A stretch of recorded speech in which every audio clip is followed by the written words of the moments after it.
In this video, we are going to continue with derivatives of trigonometric functions. You will find this on page 493 in the Namibian AS-Level Mathematics textbook, y equals mx plus c to success. Let's look at another example. Now, this is actually a very complicated example, and you have to reflect back to trigonometry because we're going to make use of further trigonometry in this example.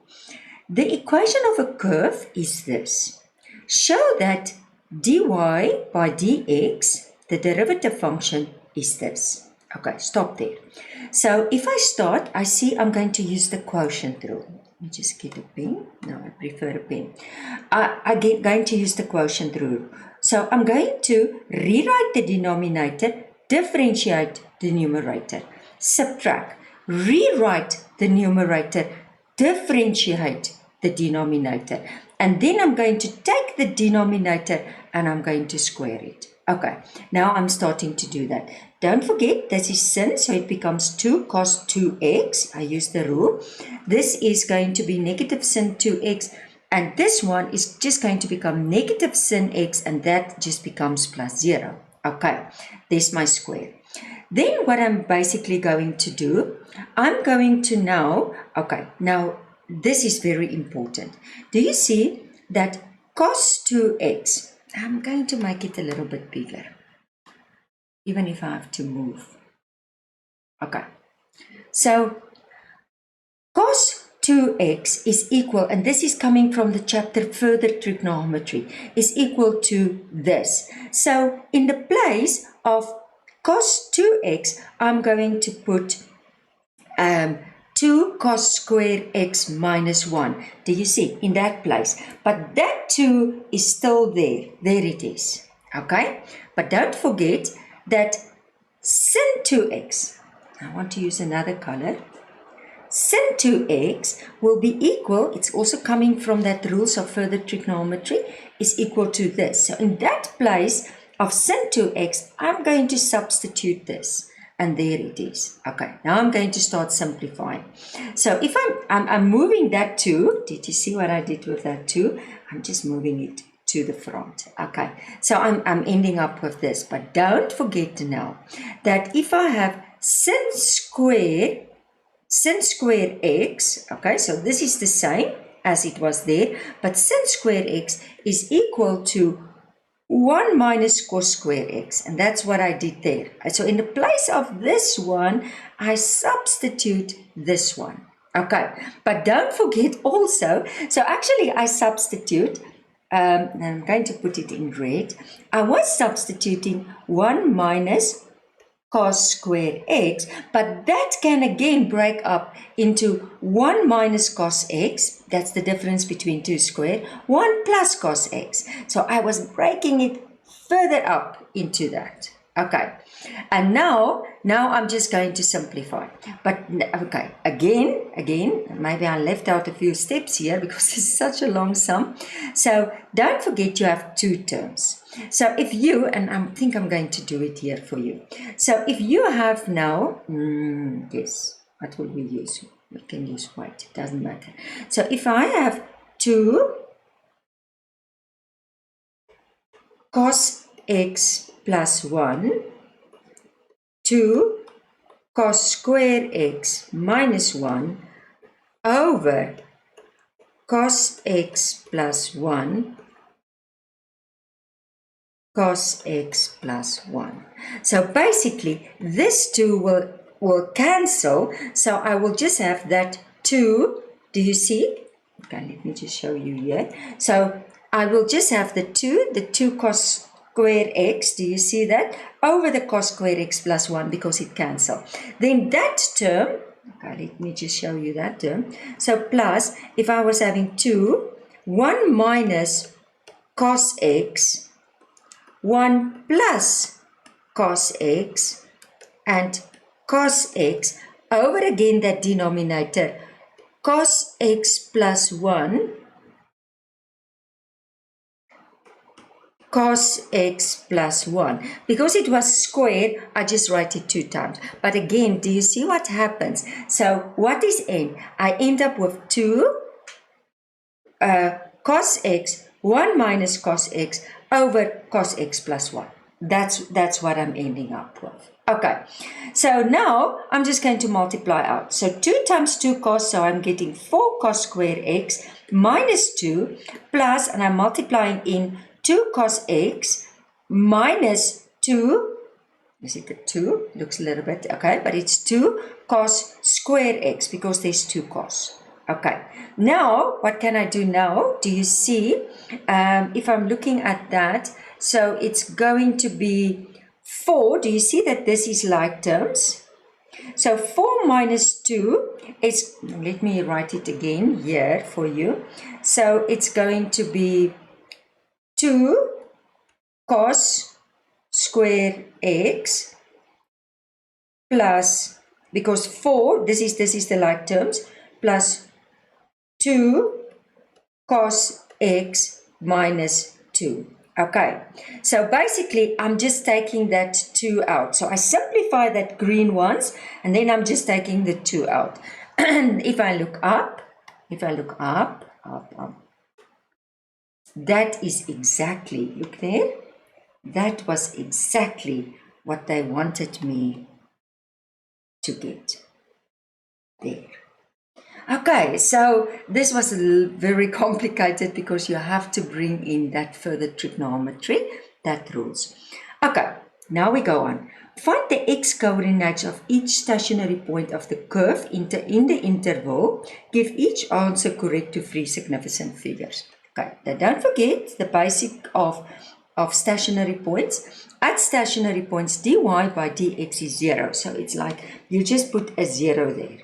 Okay, and now, and I like to show it to you. It's basically like you just have it over 1.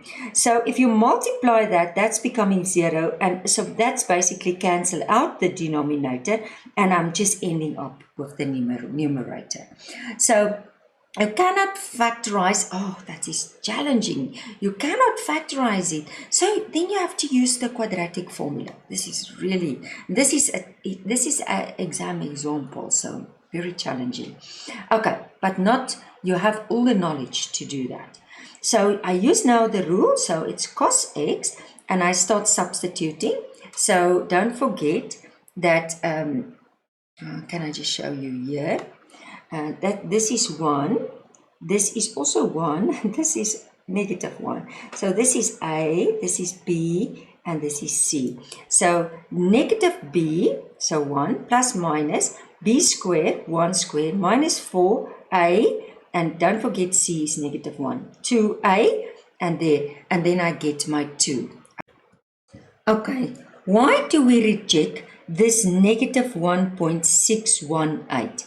Now, don't forget, the cos graph, this is the cos graph, because it's just cos x, is just going from positive 1 to negative 1. So this value don't exist on that graph. And you can even test it. If you're going to press on your calculator, shift cos bracket negative 1.618, close the bracket, it's going to give you a maths error because it's not existing there. And that's why we reject the negative value. But we can work out this value. So don't forget to put your calculator on radian mode. So then you just press shift cos 0.6180, and I will get that. I will get that reference angle. Let's just move up. I will get the reference angle as 0.9046.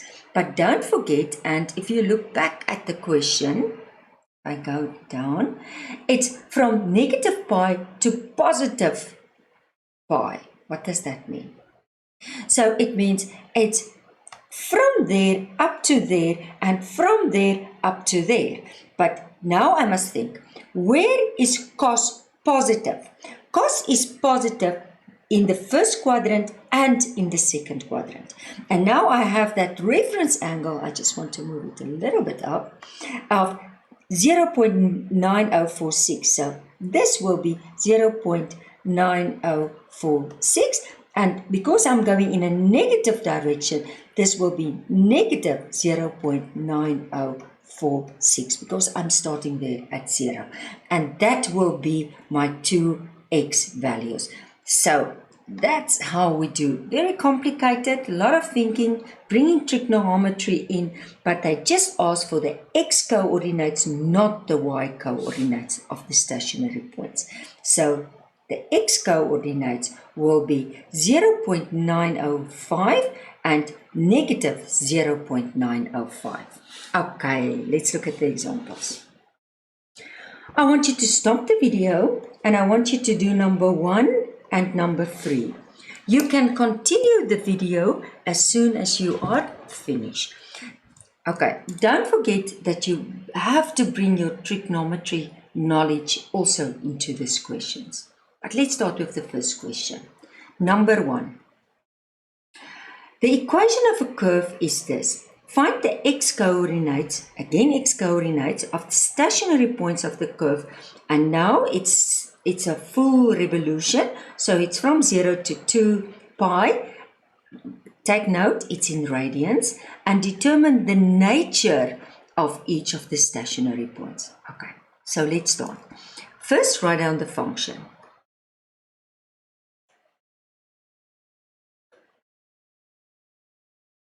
Then differentiate. And if I differentiate, this will just be 1, and this will be negative sin x. So I will have 1 minus 2 sin x. This is my derivative function. Okay, now on the stationary points, don't forget, at stationary points,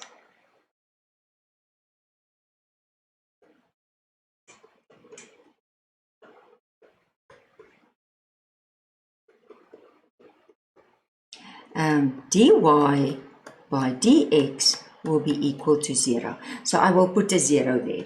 So I will get, I'm going to make it another color, 0 equals 1 minus 2 sin x. So take this negative over.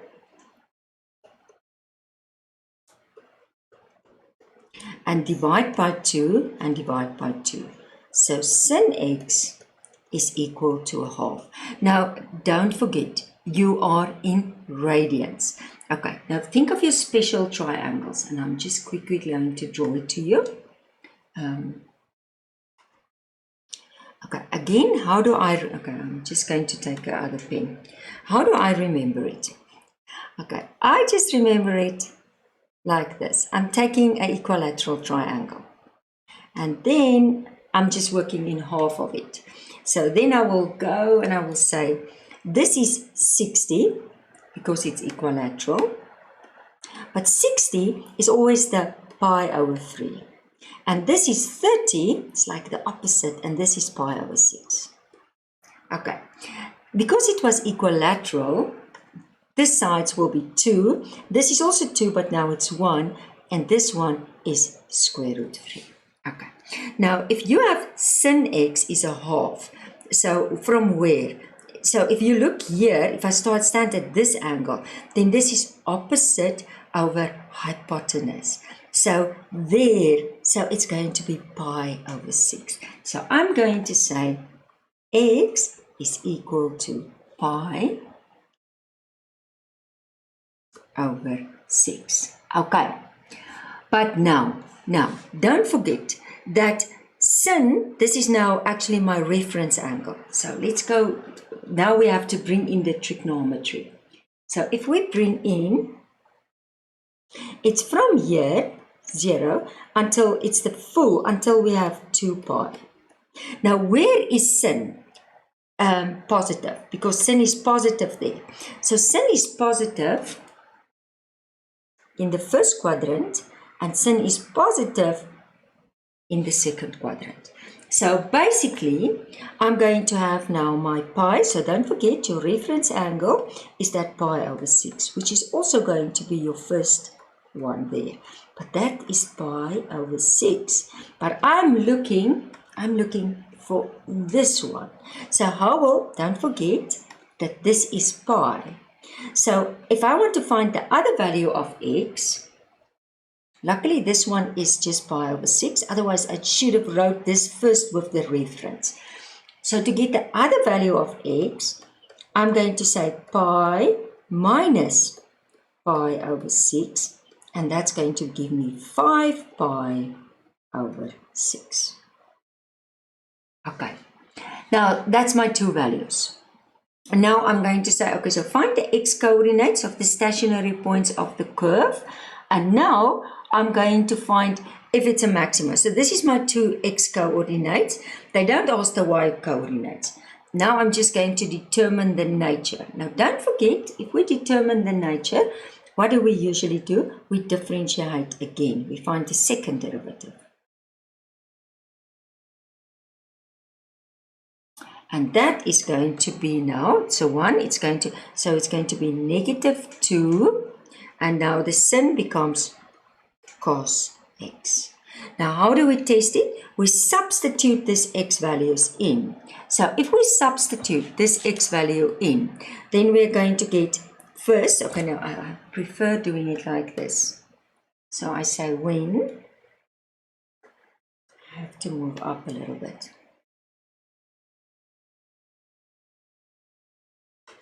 When x equals pi over 6, then these, okay, let's just do it in green, d squared y over dx squared equals negative 2. Now, don't forget, it's going to be cos pi over 6. Okay. Now, if I'm going to get cos pi over 6, it's in the first quadrant. Now, let's just go again. Do you see there's pi over 6? So, cos is going to be adjacent over hypotenuse. So, it's going to be negative 2, and adjacent, it's square root 3 over 2. And if I put it over 1, the 2's cancel, and it's going to be negative square root 3. And then I'm going to say, therefore, I can say, I like to put it in red. Therefore, x equals pi over 6. Because it's negative, just want to move up. Pi is negative, it's going to be a maximum stationary point.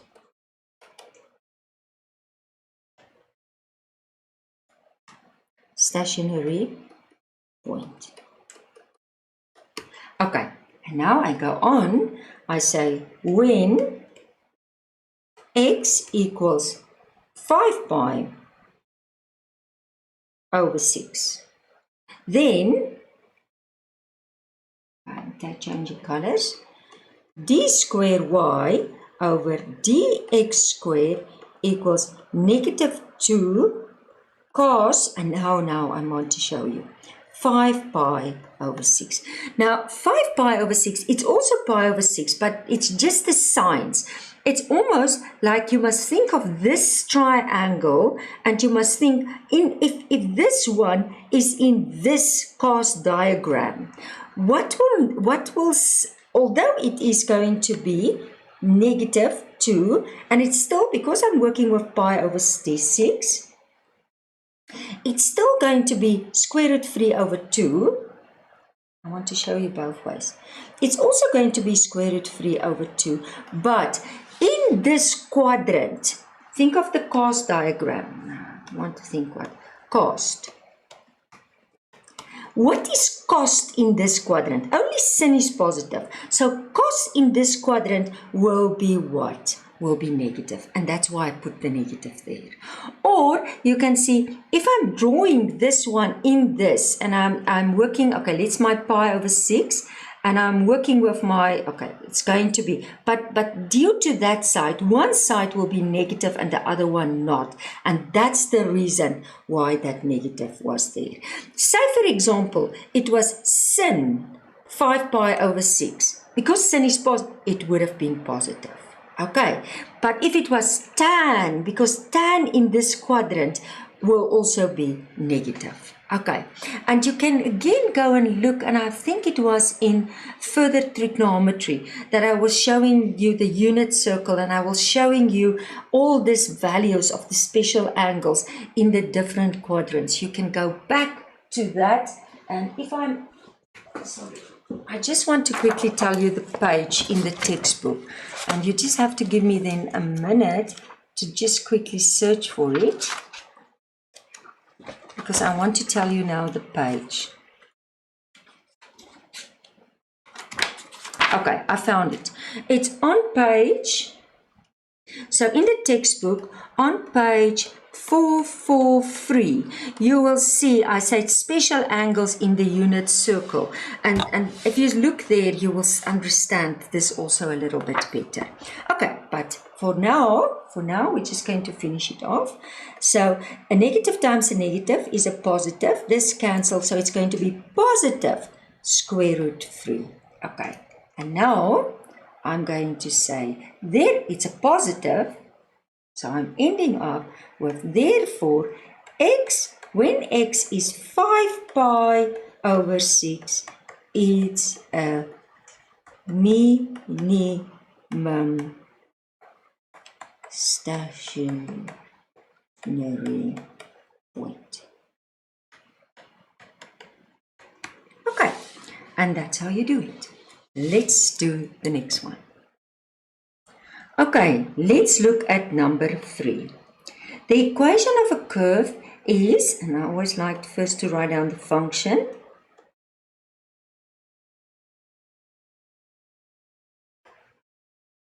plus 3 sin. Okay, I want you to take note already. Do you see that this is a half x? Okay.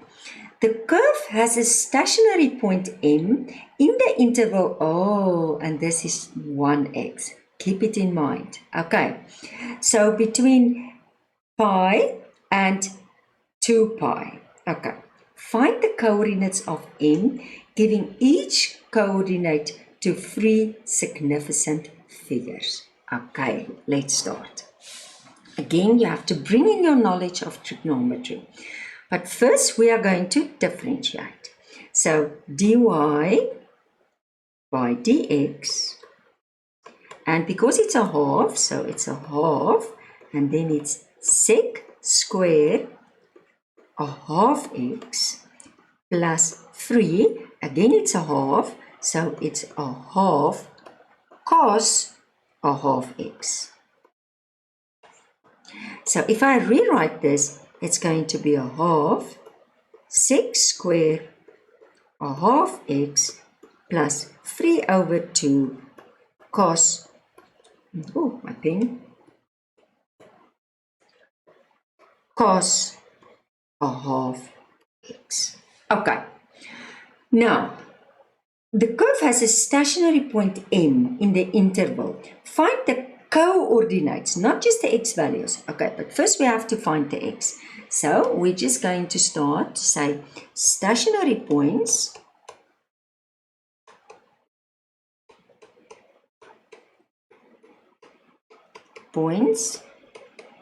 when dy by dx is equal to 0.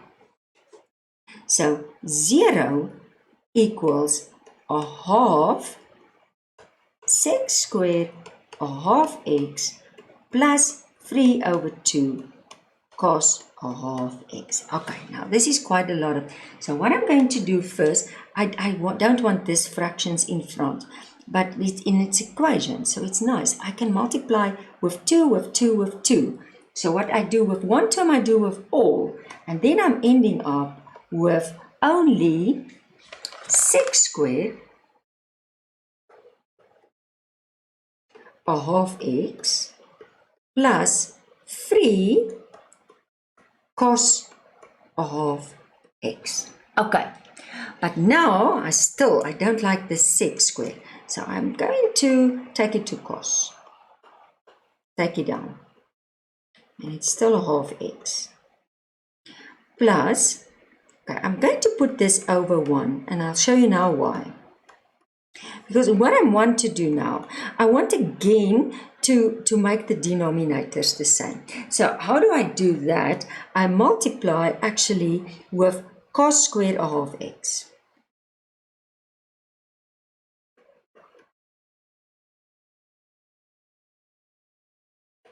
So I'm ending up now with, now don't forget, it's the LCM. So I multiply with cos squared of half x. So then this will cancel out. Do you see? And there's also, it's two ways of thinking. You can multiply with cos squared of half x the whole way through, and then this cancel out. So it's 0 and it's just becoming 1.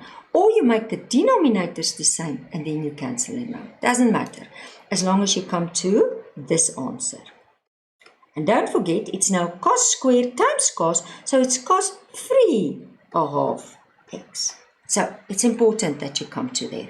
Otherwise, I just want, and because I know some people prefer that you rather write it like this because it's an equation, I'm rather going to just say multiply cos squared of half x. Okay, and then the LCM, and then it will cancel out. So now I'm going to go further. I'm taking this over. Now I'm taking this negative 1 rather over. Then I have 3 cos 3 of half x. And now I have to start moving up and quite a lot. Okay, so if I'm going to, so it's going to become, now I prefer, you're going to now divide by 3, but let's just swap the sides. I just prefer the cos to stand on this side. Okay, but this is where I want to end up. Now, I don't want 3, so I'm taking the cube root. Let's rather do it in the next step. So I say cos of half x, and now I'm taking the cube root. And then I'm going to say, okay, and I want to show you, if I take the cube root, I showed you roots in the beginning of the book. So the cube root of 1 is just 1, and I can just keep the cube root here. And there's the negative, but it doesn't matter. I can leave it like that also. Okay, now don't forget. And now I'm starting with this. If you were thinking back, if you take back, and I have to just move up a little bit. Do you see this range? And I'm going to, although I don't like it, but just for space, I have to do it now. Just going to do it here on the side. So it was pi bigger, okay, let's just go, it was pi bigger and then x bigger to pi. So because this is a half, I just multiply, I want to make it in yellow, I multiply a half, and I multiply a half, and I multiply a half. So I'm going to get, okay, let's just write it down. I'm going to get a half pi, a half x, and 2 times and pi. Okay, do you see that? Now, let's just find this graph. So if I'm going to now draw this graph, where is that? Now, don't forget that this is 0. This is pi. So this is pi over 2, and that is also 2 pi. But if I have a half pi between, so actually I'm just ending up with this part there, due to the fact that I was changing that. Okay, but now I'm first going to get my reference angle. Okay, so I'm going to work out the reference angle. Now, how do I do this? I know that I don't press in this negative. It's just telling me I know that cos, this is nice, because I know that cos is negative in this quadrant. Okay, so that is just showing me the position, and it's also blocked out, so it can just be here, but that's the negative. So if I press on my calculator, don't forget to put the calculator on radian mode. So then press on your calculator, shift cos, you can put a bracket. Don't press the negative, press 1, divide, and then you can say cube root, see if you can find that cube root, 3, close the bracket, equals. And my reference angle will be 0.804653065. You don't have to write all, but at least 5 or 6. But for now, I'm writing all. Now, don't forget that this is my reference angle there, marked in red. But I'm looking, so to find that half x, don't forget also it's a half x. Don't forget that that is pi. So it's almost like you would have said 180 minus if it was in degrees. But now it's not in degrees, it's in radians. So you say pi minus that reference angle, 0.804653065. So if I'm going to press that on my calculator, I'm going to say, find pi minus 0.804653065 equals, and I'm getting a half x, and I first keep it unapproximated, but I just keep it on my calculator, 69395. You can even do this. Okay, but this is a half. So what will I do to get rid of the half? Because I want 1x. I just multiply 2. And if I multiply 2, I get x is equal to 4,673,3,879,177. Okay, that's my x coordinate. Now, can you still remember how do you find your y coordinate? To find the y coordinate, and I'm going to show you, I must just go down, I take the x coordinate and I substitute it into my original equation. Okay, so I'm going back to my original equation, which is here. Okay, so let's just move it up. So I'm writing down my original equation first. I'm going to make it in blue. So y is equal to tan a half, and I'm just going to put it already in, 4,67, and I think if you say 39, it will give you the correct one. Okay, plus 3 sin a half, and it's 4,6739, and if you press that in your calculator, okay, so just start by pressing it. Let's start tan, keep it in radians, so tan bracket 0.5 multiply 4.6739, close the bracket, plus 3 multiply sin bracket 0.5 times 4.6739, close the bracket, equals, and I'm getting 1.1224. Okay, I could have said 5 because they said just 3 significant figures. So therefore, okay, let's just go. Okay, I just want to show you the question again. Find the coordinate of m, giving each coordinate. So therefore, I'm just saying, always good to read the question again, especially in such a long sum. Therefore, m is, and three significant figures, it's 4,67 and 1,12. And that will be my final answer. Okay.